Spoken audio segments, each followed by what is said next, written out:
बिस्मिल्लाहिर्रहमानिर्रहीम। अस्सलाम वालेकुम रिस्पेक्टेड टीचर्स। बहुत सारे असातिज़ा किराम की जानब से एक सवाल पूछा जा रहा है एज लिमिट के हवाले से कि रेशनलाइजेशन की एज लिमिट क्या है, कौन कौन से असातिज़ा किराम इसकी एज लिमिट की वजह से बच सकते हैं या कौन कौन से असातिज़ा किराम किसी और वजह से रेशनलाइजेशन से बच सकते हैं। तो इसके हवाले से मुकम्मल डिटेल कुछ पॉइंट्स, अहम पॉइंट्स मैंने निकाले हैं, वो आप लोगों को शेयर करूँगा। तो आप लोग वीडियो को डिटेल के साथ लाजमी देखिएगा। इसके अलावा फिर भी किसी की किस्म का अभाम हो तो आप कमेंट सेक्शन के अंदर ज़रूर बताइएगा और अपनी कीमती राय का इजहार कमेंट सेक्शन के अंदर ज़रूर कीजिएगा।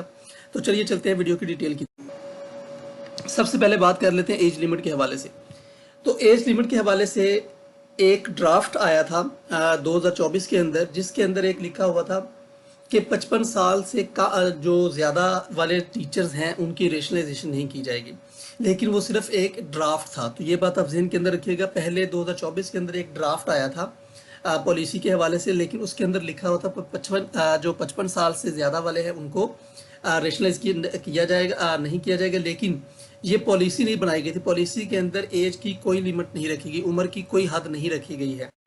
सबको उन्होंने रेशनलाइज करना, यानी जो स्कूल के अंदर जिसका वर्किंग पीरियड ज़्यादा है उसको उन्होंने रेशनलाइज कर देना। तो ये बात आप जहन के अंदर रखना, चाहे किसी की एज 55 है, 56, 57, हाँ जिसकी एज लिमिट 59 ईयर्स है, उसके हवाले से ये है कि ट्रांसफ़र की पॉलिसी के हवाले से, उसके बारे में मैं आगे आपको बताता हूँ कि उसके बारे में क्या ख्यालात हैं। अब बात कर लेते हैं वो असातिज़ा किराम जो रेशनलाइजेशन से बच सकते हैं, वो कौन कौन से और किस तरह से बच सकते हैं। सबसे पहले वही वाले टीचर जिनकी रिटायरमेंट में 1 साल या उससे कम अरसा रहता हो, यानी अगर आपकी एज 59 ईयर्स हो गई हो, या आपने एप्लीकेशन दे दी हो रिटायरमेंट के लिए, या आपने लीव इन कैशमेंट की एप्लीकेशन दे दी, तो फिर आपकी रेशनलाइजेशन नहीं होगी। जिसने हार्डशिप की बुनियाद पर ट्रांसफ़र करवाया हो उसकी भी अभी तक के रूल्स के मुताबिक उसकी ट्रांसफ़र अभी तक नहीं होगी, यानी जिसने हार्डशिप की बुनियाद पर ट्रांसफ़र करवाया उनकी भी रेशनलाइजेशन नहीं होगी, वो भी इससे बच सकते हैं।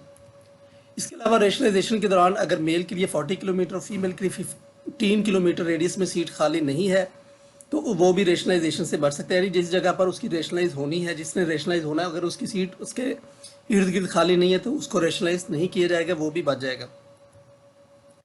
जिसके खिलाफ पीडा की कार्रवाई, पीडा एक्ट 2006 की कार्रवाई जारी हो, उसको भी रेशनलाइज नहीं किया जाएगा, उसका ट्रांसफ़र का अहल नहीं होता। इस तरह अगर किसी की प्रमोशन पेंडिंग हो तो वो भी ट्रांसफ़र के हल नहीं होता, इसलिए उन टीचर्स की भी रेशनलाइजेशन नहीं होगी। तो ये कुछ पॉइंट्स है जो रेशनलाइजेशन के हवाले से। इसके अंदर सिर्फ एक छोटा सा पॉइंट जो मैं डिस्कस करना चाहता हूँ डिसेबल टीचर्स के हवाले से है कि डिसेबल टीचर्स अगर तो उनकी रिक्रूटमेंट हो चुकी है, वो अपने जगह पर मतलब पढ़ा रहे हैं, तो उनकी रेशनलाइजेशन होगी।